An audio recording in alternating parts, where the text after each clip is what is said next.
Hey everybody, my name is Barrick. I'm the Student Ministry Director at the Westminster campus. And today I'm going to reread for us Hebrews 12, 1 through 3.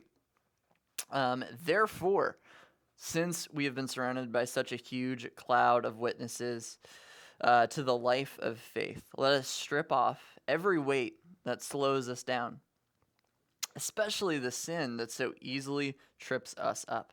And let us run with endurance the race that God has set before us. We do this by keeping our eyes on Jesus, the champion who initiates and the perfecter of our faith. Because of the joy awaiting him, he endured the cross, disregarding its shame. Now he is seated in the place of honor beside God's throne. Think of all the hostility he endured from sinful people. Then you won't become weary and give up.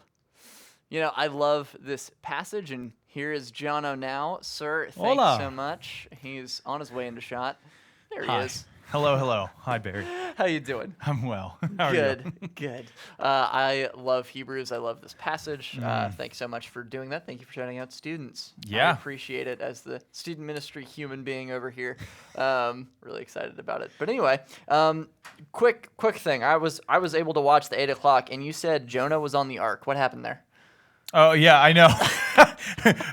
I fumbled because if you remember, I dropped my wallet Oh, yeah. right there, Yeah. and I was it threw me off. It was weird. Behind the scenes for all of you watching, 8 o'clock, Jonah dropped his wallet. Yeah, plus I'm never awake by 8 a.m. So. No, that's okay. That's okay. But seriously, one question or one thing you said was that when we change our perspectives, it can change everything else, which is profound. It's really good to keep that in mind. But how do we actually see from a different perspective? Because, I feel like it's really challenging for a lot of people to actually see from someone else's point of view. Yes.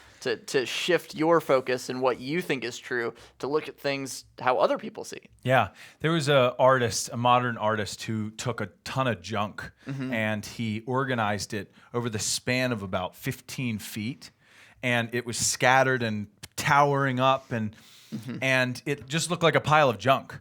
But when you stood from one specific spot, he had a little box, and when you looked through, it formed this masterpiece of these two people and this background and scenery, and you were blown away at that perspective. But there was only one way to see that. You had to move. And so if we learn anything from Christ, when we say fix our eyes on him, it really is this model myself after everything he's done. And so one thing Christ did that can't be overshadowed is that he gave up everything to come move into our world, our position. And so in so doing, the challenge for us is to say, instead of just proving and making people understand me and being quick to speak, I have to ask good questions, lean in, listen well. And Jesus talked about compassion all the time. It's this idea that perhaps if I'm willing to humble myself and move myself close to people, close to mess, close to injustice, then perhaps I'll see things differently once I get there. And so it very practically involves, in my opinion, this movement. Go have a conversation with somebody who's different than you. Have a conversation with somebody who's struggled with mental health issues, or if you haven't, and so on and so forth. You gain perspective and insight that you wouldn't have had if you didn't move. It doesn't accidentally find you. You have to go be the hands and feet of Christ and step into those environments. So what I hear you saying is that in order to get the perspective of Jesus, we actually need to listen to the perspective of people around us, because there's no way that we are Jesus. So there's no way our perspective can be the only way that Jesus sees. So it's kind of a communal thing to get Jesus's perspective, but also it's an individual thing where that is our goal, is getting to the perspective of Jesus, fixing our eyes on him. Yeah. Which is awesome. I love it. Now, how do we practically fix our eyes on Jesus and journey towards him consistently? What does it look like for you? I didn't say it from the super stage, and practically. I was like, oh gosh, I probably should say this. It's certainly thought, but what does Scripture say? Be transformed by the renewing of your mind. Right? Transformation often starts here, and so what else happens here? Well, intentionality happens here. You get a thought, I should read my Bible today. You decide whether you're actually going to or not. And that is one way. I mean, if you're going to learn what looking like Jesus looks like, you should study Jesus. Yeah. Spend time with Jesus.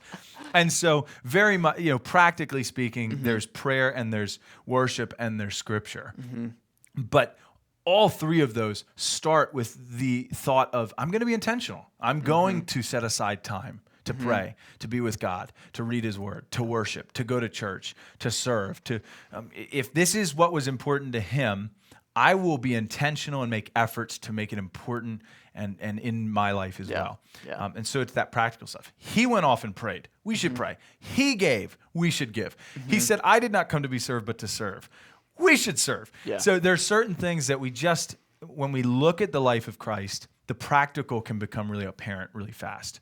Got it. That's awesome. A shout out to if you want to just read Jesus for a month, there's a Bible reading plan that Annie F. Downs did, where you just read through all 4 Gospels in 1 month. It's probably on YouVersion. You can Google it. But that's a great way to literally fix your eyes on Jesus for a month. If you want something practical and very straightforward to go with. Last question for you.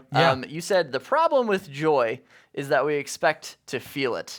Talk more about that. Yeah, so joy is interesting. And I think even like the Disney movie, wasn't joy one of the main character or something? Was it joy? I don't remember. Well, the point being is I think we might just not have the right word for it. This happens a lot where, words do not do justice to the character of God. They fall so short. And so sometimes we connotate things to words, and it's the best we have.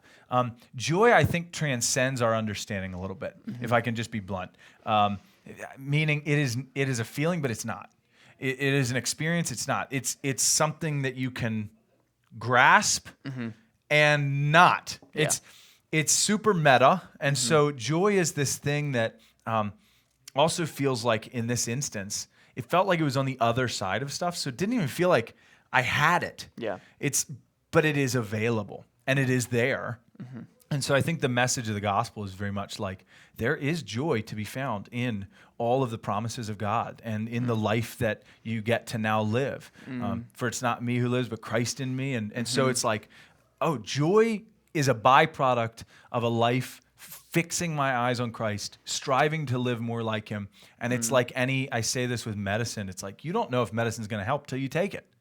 And in the same way, you don't know the difference that just fixing your eyes on Jesus makes until you do it for a while. And then you go, oh, wow, there is a joy in me that no one can take and doesn't always make sense.